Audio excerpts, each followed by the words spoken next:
Käes on sauna kütmise aeg, aga kas teadsite, et sauna eest tuleb ka vahetevahel hoolt kanda ja sauna saab ka isikupärasemaks muuta? Mis võimalused selleks on? Kohe teile räägingi.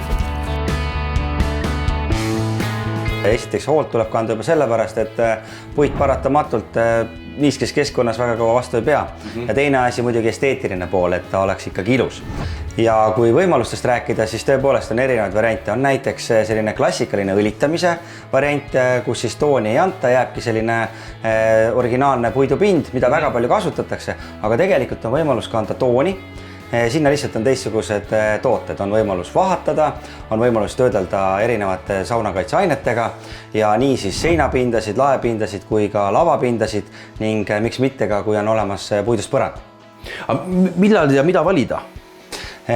No ütleme nii, et selline, nagu ma juba mainisin ka, et klassikaline selline õlitamise variant on siis parafiiniõli, subi, Tikkurilal on subi saunatoodete sari kohe eraldi, kus on siis parafiiniõli, see on siis selline klassikaline õli, mis siis kantakse puidu pinnale ja pühitakse maha siis, et väga palju seda sinna peale. Ja see jätab siis sellise naturaalse, see milline nagu laudis umbes ongi sellist sama see jätab, on ju? Ja, et see sinna kihti nagu ei jäta. Aga tihti lugu nüüd, eriti nüüd viimasel ajal ka, et tahetakse seda omanäolisust, siis tegelikult üks selline kõige lihtsam variant, mida me pärast vaatame, kuidas tehakse ka, on kasutada subi saunavaha. Esiteks seda saab toonida, toonivalik on üsna lai. Teiseks seda subi saunavaha saab kasutada nii seintel, lagedel kui ka nendel samadel lavalaudadel, kus me praegu istume. Nii, ja see siin? Ja see on nüüd selline, mõnes mõttes ka võib-olla klassikaline ja selline jätab väikse sellise kihi, aga mitte ka sellist paksu nagu klaased kihti, aga see on selline natukene lakitaoline toode ja seetõttu ka seda kasutatakse pigem lagedel ja seintel, mitte nüüd lavalaudadel. Peab väga hästi vastu, saab toonida ja nad kõik on siis mõeldud sellistesse karmidesse, niisketesse tingimustesse, nagu leiliruum on. Ning veel on siis variant ka kasutada põrandate puhul õli, mis on siis kah niisketesse ruumidesse saab toonida. Kui me nüüd räägime uuesti nüüd nendest näiteks saunavahadest, siis saunavaha, nagu ma enne ütlesin ka, et saab toonida, aga tal on ka juba sellised valmis toonid. Näiteks on valge, hall ja must on selline hästi stiilne, mis siis jätab natukene sellise nagu suitsusauna mulje. Aga kasutatakse ka sellist klassikalist halli või siis ka tehakse saun hästi selliseks heledaks ja nii-öelda steriilseks, et valge. Ning veel põnevamaks, et muuta sauna, on siis võimalus kasutada ka sellist pärlmutter toodet, nagu on subi Arctic. Ning selle toote eripära siis on tõesti see, et ta jätab sellise pärlmutter efekti, et saab ka toonida. On jah, sädelus on sees selles mõttes. Just, et seda saab ka toonida ning Arcticule on ka eraldi värvikaart, kus on siis toonid ja on ka siis seda pinda nagu näha, kus siis tuleb sädelus esile.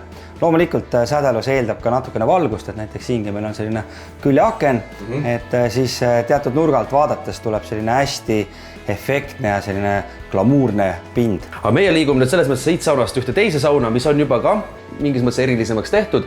Seal on jäetud siis selline suitsusauna mulje. Selles saunas on kasutatud Tikkurila subi saunavaha ja musta valmistooni. See jätabki sellise suitsusauna mulje? Natuke sellise suitsuse mulje, ja tegelikult selle peale kandmine ongi nüüd hästi lihtne. Esiteks kõik need subi saunatooted on hästi kasutajasõbralikud ja ka keskkonnasõbralikud, need on veepõhised. Hea muidugi, kui sa teed uut sauna, siis on see, et on lihtne, kui sa teed enne, kui sa hakkad sauna ehitama juba, siis sa saad igale poole ligi. Ning selle saunavaha pinnale kandmine võib olla nii pintsliga, nagu ma praegu teen, aga võib kasutada ka näiteks svammi. Ehk see samasid? No, samamoodi kastad sisse ja tõmbad üle? Et vahatamisel muud kunsti ei olegi, et oluline, et seda vaha saab nii palju pinnale, et see puit oleks küllastunud. Ja kui on näha, et rohkem see puit seda vaha sisse ei tõmba, siis on teine liigutus on lihtsalt kaltsuga maha. Siis on juba näha, et ta jääb selline naturaalne, ei jää sellist mingisugust kihti, aga jääb siis selline tume. Muidugi soovitus on alati see, et esimene saunas käik võiks teha selline, et kuumutada saun täis kuumusele. Kui sealt nüüd tuleb mingit lõhna, siis ära tuulutada ja siis on tegelikult saun juba kasutamiseks valmis. Saunapesu, seda tuleks millal teha? Saunapesu tuleks kasutada nüüd, kui me hakkame hooldusõlitamist või vahatamist tegema. Kuigi tegelikult selle saunapesuainega võib ka teha selliseid aastas korra näiteks sellist hoolduspesu kogu saunale. Infot on palju, kõik loomulikult meelde ei jää, aga ma tean, et 21. novembril on teil tulemas Tikkurila koolituskeskuses tasuta koolitus, mida te seal inimestele õpetate? Täpselt nii ja me räägime lisaks siis sellele saunaloole, räägime ka muudest märgadest ruumidest, vannitoad ja nii edasi, et värvimised ja puidu töötlemised ning sinna loomulikult kõik oodatud. Ja nagu sa mainis ka tõesti infot on väga palju ja seetõttu on ka meil tehtud kodulehele väga palju selliseid häid õppevideoid ja erinevaid õpetusi, nii et sinna võib kindlasti piiluda ning kui ikkagi tekib küsimusi, siis on meil ka tasuta infotelefon värviliin 12 011, kuhu ka siis kõik võivad helistada ja nõu küsida. Küsige nõu, minge kuulake, õppige ja muutke oma saunad erilisemaks.